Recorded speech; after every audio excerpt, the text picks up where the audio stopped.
میرا خطاب تو وہی لوگ ہوتے ہیں مخاطب ہمیشہ کہ بھائی جو حضور کی واقعی غیرت مند غلام ہیں بس.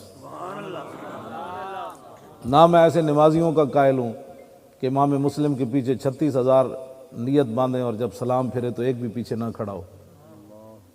تو ہمیں سے پریشانی بھی نہیں ہوتی، لیکن کم از کم تنبیہ ہم ضرور کرتے ہیں کہ جس بندہ ادھر جناب کھاؤ سبحان اللہ جی ادھر تے نہیں آ سکتے جناب، حالات نہیں ٹھیک. تو ایسے بندہ جو ہے اس کو ویسے بھی ایسے جناب کوئی بیٹھا ہے کوئی جناب دیکھ رہا ہے دوسرے کو بھئی یہ ہاتھ اٹھا رہا ہے، تو پھر سمجھا ہمیں کہ دین کیا ہے. تجھے ہم سٹیج دے دیتے ہم ادھر بیٹھ جاتے. میں نے کل بھی پرسوں بھی یہ جتنے بھی تھے میں نے افسران ان کو کہا، میں نے کہا دو ہی باتیں ہیں، یا دین سمجھو یا ہمیں سمجھاؤ، تیسرا بات نہیں ہے. آپ میں آپ کے سامنے بیٹھ جاؤں مجھے سمجھاؤ دین کیا ہے، ورنہ سمجھو. تیسری صورت یہ ہے کہ جن ٹوٹوں سے آپ نے دین سیکھا ہے یا ٹوٹ ہمارے سامنے لاؤ. بس تین ہی باتیں. جن لوگوں نے تمہیں غلط دین سمجھایا ہے وہ ٹوٹ ہمارے سامنے لاؤ، ایک گھوڑ پواؤ دنیا تے ساڑا، ایک میچ کراؤ. جنہاں ٹوٹا نے دین دی غلط تشریح کی تھی، یہود و نصارہ دی ایجنٹ حکمرانہ دے تھلے لگ کے حالات اپنے مدرسے بچائے، اپنی خانقاہاں بچائیاں اور اپنی مسجداں بچائیاں اور اپنے آپ دیاں شخصیتاں بچائیاں، حضور دی عزت تے پیرا نہ دے سکے، وہ ٹوٹ ساڑے سامنے لے آؤ. یا پھر ساڑی گل سمجھو. نہیں جی ہم تو دین نہیں جانتے. میں نے کہا نہیں جانتے تو پھر ہم سے سمجھو، اس مسئلے کی حساسیت کو سمجھو. تو بہرحال ہمارا تو اتنا ہی کام ہے، منوانا تو ہمارا کام نہیں ہے. تو اس مسئلے کی حساسیت کو سمجھو، ناموس رسالت کے مسئلے کی حساسیت. ناموس رسالت کے مسئلے کی حساسیت کو سمجھا جائے. ہمارا اتنا ہی مطالبہ ہے، کوئی ہمارا کوئی بات نہیں. اس کی جو حساسیت ہے اس کو سمجھا جائے. نہیں سمجھ آتی تو پھر سمجھو. ہر نتھو پھتو غیرے کو ہم اس مسئلے میں بات کرنے کی اجازت نہیں دیتے. ایک افسر مجھے کہنے لگا، جن رٹی رٹائی جو ان کو جملے پڑھائے جاتے، وہ کہنے لگا دیکھیں نا جی ہمیں سائنس حاصل کرنی چاہیے. میں نے کہا رک جا، یہ تیرے رٹے رٹائے جملے ہیں. میں نے کہا بتا عبد القدیر کو ہم نے قومی مجرم بنایا. ایسے کانپنے لگا. میں نے کہا ایک ہی سائنسدان تھا، تم نے اسے معافی منگوائی ٹی وی پر کھڑے ہو کر، بھئی میں قومی مجرم ہوں، میں نے راز آؤٹ کیے ہیں، میں نے ایٹمی لوگوں کو میں نے کہا دنیا کے اندر مجرم تم نے بنایا عبد القدیر کو کہ ہم نے بنایا. پھر ایسے جواب ہی کوئی. میں نے کہا یہ رٹی رٹائی جملے میرے سامنے نہ بول، میں جانتا ہوں ساری باتیں، میرا منہ نہ کھلواؤ. ہاں بس ہم سے ایک ہی مطالبہ آپ سے کرتے ہیں کہ حضور کی ناموس کے مسئلے کو سمجھو. یہ نہیں سمجھ آتی تو پھر ہمارے پاس آؤ، ہمارے سامنے اس مسئلے میں کوئی بات نہ کرے. باقی جانیں عزتیں آبرویں ساری انہی کے لیے ہیں.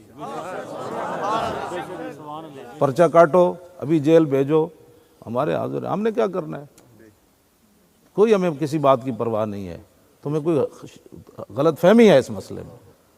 ہاں بس اتنی بات میں آپ کو بھی کہنا چاہتا ہوں کہ اس مسئلے کی حساسیت کو آپ بھی سمجھیں. حضرت جی قبلہ پیر اعجاز احمد صحابہ حضور کے گھر کھانا کھا کر بیٹھ گئے. میرے آقا اندر گئے، دیکھا کھانا کھا کر یہ باتیں کر رہے ہیں. اب میرے آقا باہر نکل آئے، تھوڑی دیر انتظار فرمایا، پھر حضور اندر گئے، دیکھا تو صحابہ باتیں کر رہے ہیں. بس اتنی دیر لگی، اللہ نے قرآن کی آیت نازل کر دی.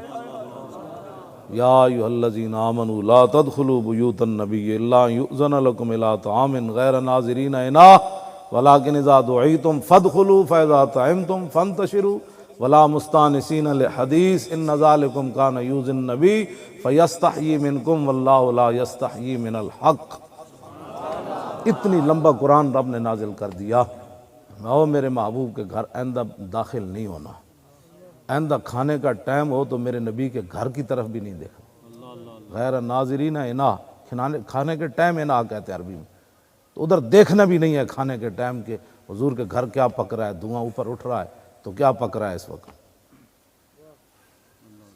ہاں جی دیکھنا جی ٹائم ہے، نہیں دیکھنا. ولیکن اذا دعیتم فادخلوا، ہاں جب تم میرے محبوب تمہیں بلایا جائے میرے نبی کے گھر تو پھر آ جاؤ. فاذا طعمتم، جب میرے نبی کے گھر تم کھانا کھا چکو تو فانتشروا، فوراً نکل جاؤ. ولا مستانسین لحدیث، اب کسی کو یہاں بیٹھ کر باتیں کرنے کی اجازت نہیں ہے۔ میں اب بتائیں اتنی بات بھی ہو گئی، آپ کہتے ہیں جی تھوڑی سی برداشت بھی تو ہونی چاہیے۔ میں آپ کے خالق اور مالک ہو کر برداشت اس نے نہیں کیا تو میرے جیسا کلمہ پڑھ کے کیسے برداشت کر سکتا ہے؟ تو کیسے کون سے دین کی بات کرتا ہے وہ ہمیں بھی سمجھا۔ حضرت اگلا لفظ بہت ہی عجیب ہے، ہاں جی، ان ذالکم کان یؤذی النبی، یہ تمہارا بیٹھنا میرے نبی کو دکھ دے گیا۔ بتائیں جی گستاخ رسول کی بتیاں جلنے سے نبی کو دکھ ہوا کہ نہ ہوا؟ اور جو ان بتیوں کی حمایت میں ہمارے علماء کو گرفتار کریں اور جناب روڈ بند کریں کہ یہاں گستاخوں کی بتیاں جلنی ہیں، تو صرف نبی کو اتنا، وہ صحابہ بیٹھے، صحابہ وہاں چغلیاں نہیں کر رہے تھے بیٹھ کر، حضور کی شانیں ہی بیان کر رہے ہوں گے نا، لیکن فرمایا نہ، میرے نبی کو جو دکھ ہو گیا، شانیں بھی بیان کرنی ہے تو اس صورت میں کرو میرے نبی خوش تو ہو۔ یہ ہے بات، اس مسئلے کو حساسیت کو سمجھا جائے۔ اتنی بات ہے نا جی، آج لوگ ہمیں کہتے ہیں جی تھوڑا سا تحمل کرو جی، تھوڑی سی برداشت پیدا کرو۔ میں کہ وہ خالق اور مالک ہو کر صحابہ پوری امت گرد راہ کو بھی نہیں پہنچ سکتی، رب نے ان کی اس بات کو برداشت نہ کیا کہ میرے نبی کے دل میں گزر گئی کہ تم ابھی بیٹھے ہوئے نکلے نہیں۔ تو یہ باتیں ہیں جو سمجھنے والی ہیں، اور نہیں اگر کسی کو سمجھ آتی تو ہمارے پاس تو تھرمامیٹر نہیں ہے کہ اس کو سمجھایا جائے، لیکن وہ کوشش کرے۔ یہ مسئلہ بہت ہی حساس ہے، سب سے بڑا کائنات میں مسئلہ حساس ہے ہی یہ، ہاں جی ہے ہی یہ۔